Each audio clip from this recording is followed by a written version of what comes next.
showing a small movie about what we do because it will be easier to understand later. So here we go.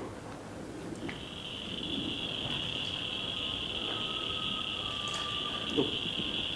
Sorry, the audio is...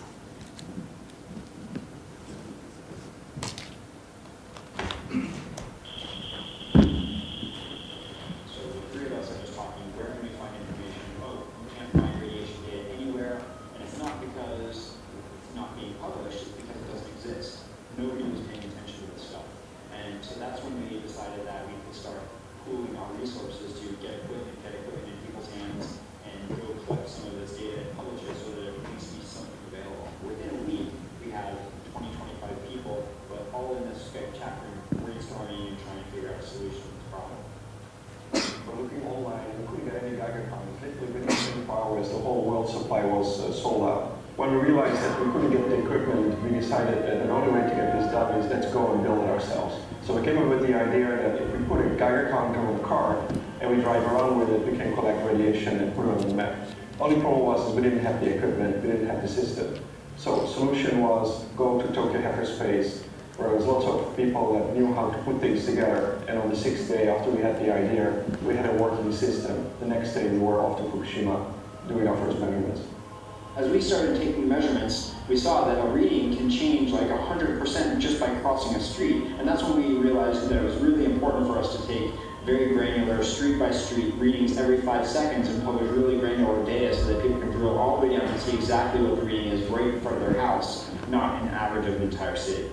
After a couple of months, we realized that it would be much better for volunteers to have something that would be very concise and compact. As we really developed the whole system and we were able to use Arduinos and open hardware to fit it into a bento box, and that's how we came up with the bento Geiger system. Once we built one, we taught other people to build many more of them, and that really allowed us to scale up dramatically. Well, this is a disaster. This is a tremendous opportunity to take this tons of data that's being collected and try to understand what the effects on people is. That can only happen if we share the data, and we put the medical data together with the radiation data. And right now, the key to combining data is to make it open. And so one of the really important features of the Safecast project is we're using a CC0 public domain dedication for all of the data so that we can try to get people to do data science on it. We found out in Fukushima the experts really weren't very helpful. And in fact, citizen science actually works. We were able to collect more data than all the projects in history, and a lot of scientists came together. And by pulling through the network, we were able to become the best in the world. So I think what Safecast proves is that all the preparation in the world, all the money in the world still fails if you don't have a rapid, agile, resilient system. Because of the internet, because of our agility, because of our openness, within weeks we had the world's experts together to do this, and within a year we're the biggest project that has ever existed in this kind of monitoring. And I think it really shows that with the right people and the right resources and agility, you can beat the pants off of any government, pre-planning, or institutional system. Right, thank you. So, go back to the slides. Okay. Okay, can everybody hear me all right? Okay, good. So I'm Robin Scheibler, and I'm a member of Safecast in Japan, and we put Geiger counters on cars, and then we drive around.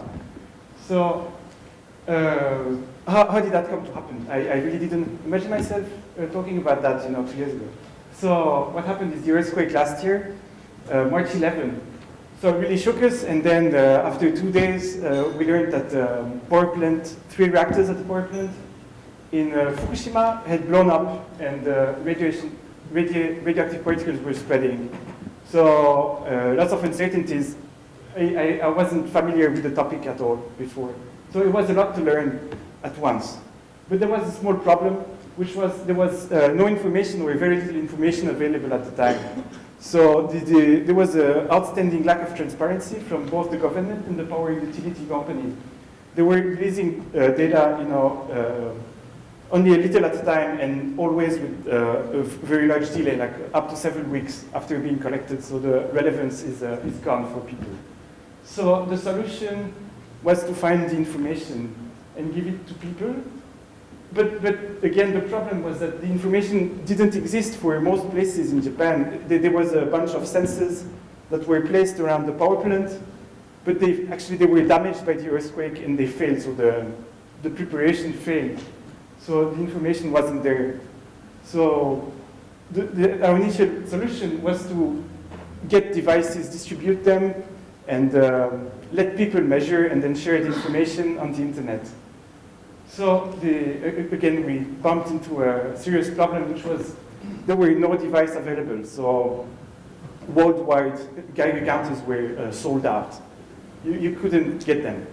Even eBay, everything was gone.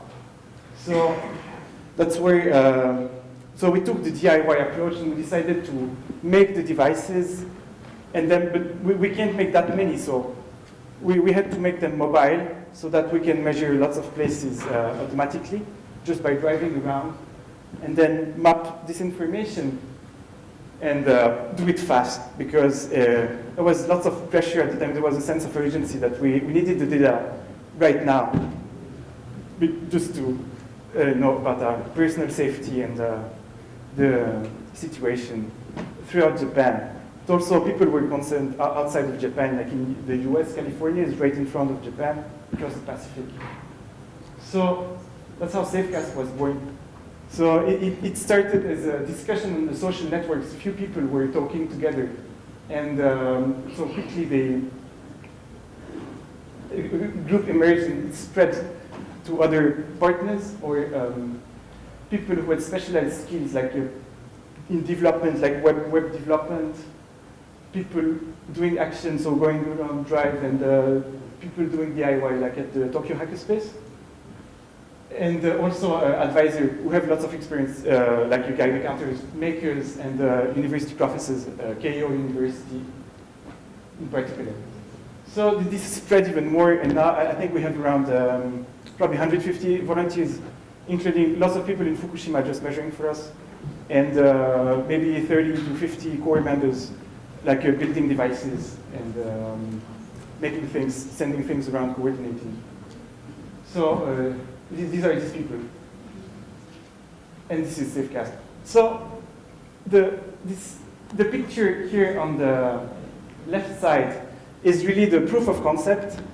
So you can see this is a Geiger counter that we duct tape to a car, and then every few minutes or every half an hour take a picture with an iPhone, and then the picture is geotagged by the GPS and uploaded to Flickr. So that was and it showed it worked. So we could map the data later using the GPS information, and reading was even on the image. But it wasn't that practical because unless you do like character recognition or something, but that was a little bit beyond what we wanted to do, what we could do at the time. So we built a second system, which was basically a small box. It looks like a bento box, so it's a lunch box in Japanese. And we put inside the Geiger counter, we put some straps, we can hook it to a car. You can see there's a cable, so it was hooked to a netbook at the time. And the netbook would do the processing, so aggregate information from the Geiger counter for the radiation levels and geotag it, save it to a file. So these are some of the people who helped us, so people in Fukushima, but also university professors and volunteers in Tokyo.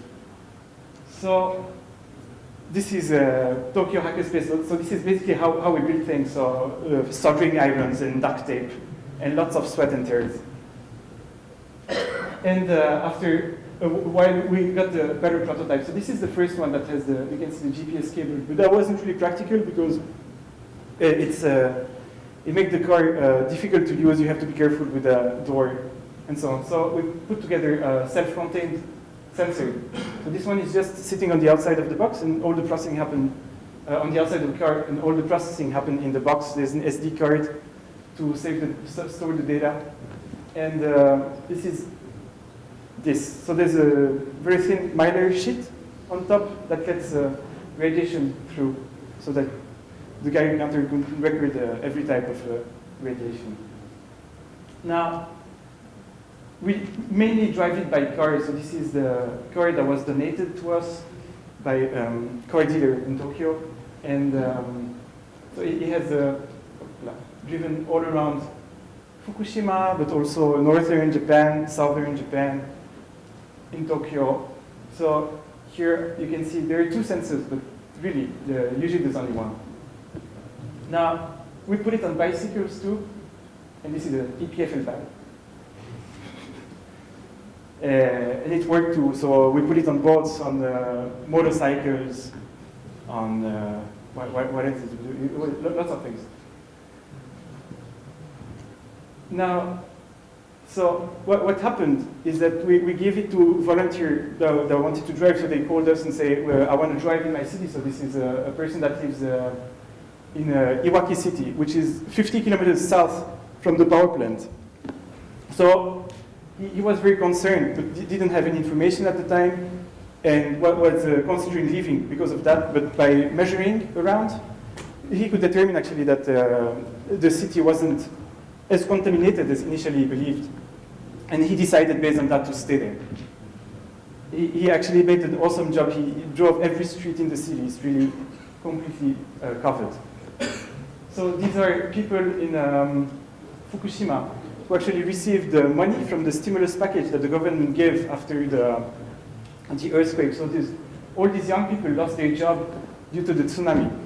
And so they received some money to measure radiation around, but they didn't have any equipment at first because you couldn't buy it. So they actually use our equipment now, and they drove quite a lot for us. And we also collaborate with some university professor, so that gave us access to the evacuation zone where normally you're not allowed to enter. But so we could measure even there. But then you need a little bit of equipment, at least a mask. And even now, we collaborate with some villages in, that had to be evacuated around the plant. So it's crucial for them to measure, because that will determine if they will be able to go back there and live there or not. So if at least some part is not as contaminated, then they could go back there. So it is crucial that they measure it. So this is the mayor of Itate village that's in the exclusion zone. Now, this system we made allowed us to scale up very fast compared to handheld measurements. So we started in April 2011, and after a few months, so in August, we had around 500,000 points, and by the end of the year, we reached 1 million. Then by beginning of 2012, we reached 2 million, and now we're 3.5 million and counting up. So this allowed us to create very detailed maps, so street-by-street maps, wherever we measure. And for that, we use mainly Google Maps and the Google API. So this is northern Japan. But I will go back to the map at the end of the presentation.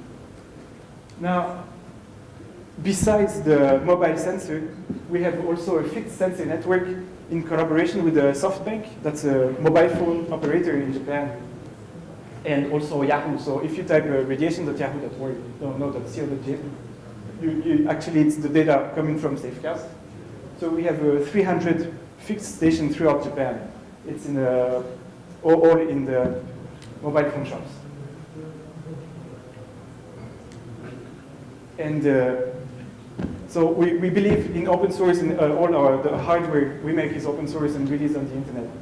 And this is an open source Geiger counter that's currently developed and will go in production, and will probably be available by the end of the year. And it uses very large sensors that is useful to detect contamination and evaluate dose rate as well.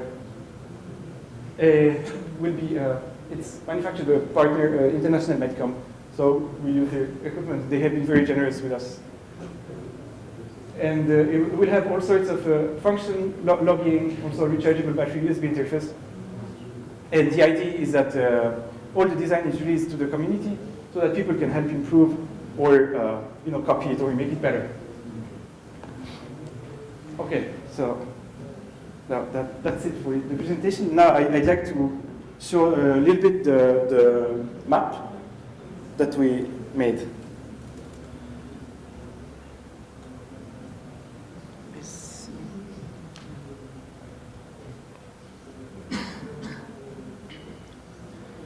Okay, so this is so far, we covered that much of Japan, so mainly, mostly northeast Japan, that's most important, that's where things were happening, has been covered. Most, the biggest roads there, now we're trying to cover the smaller roads going to the mountains, but it's, the terrain is not very friendly in Japan. It's mostly mountains, a lot like Switzerland actually.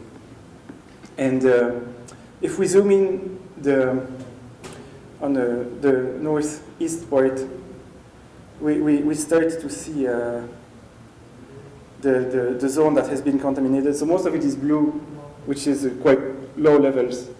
But then you can see this is where the power plant is located.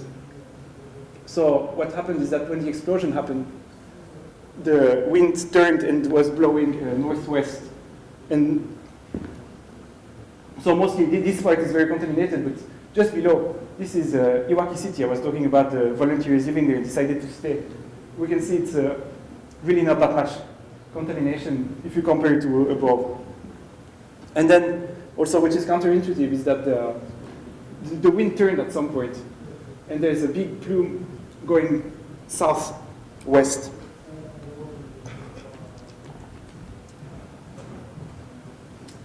Southwest, yes. And there are actually three fairly big cities, Fukushima City and also Nihonmatsu and Koriyama, or Nasu too, that have quite a lot of contamination. But again, if you zoom within the city, you can see very, very wide variance in the levels.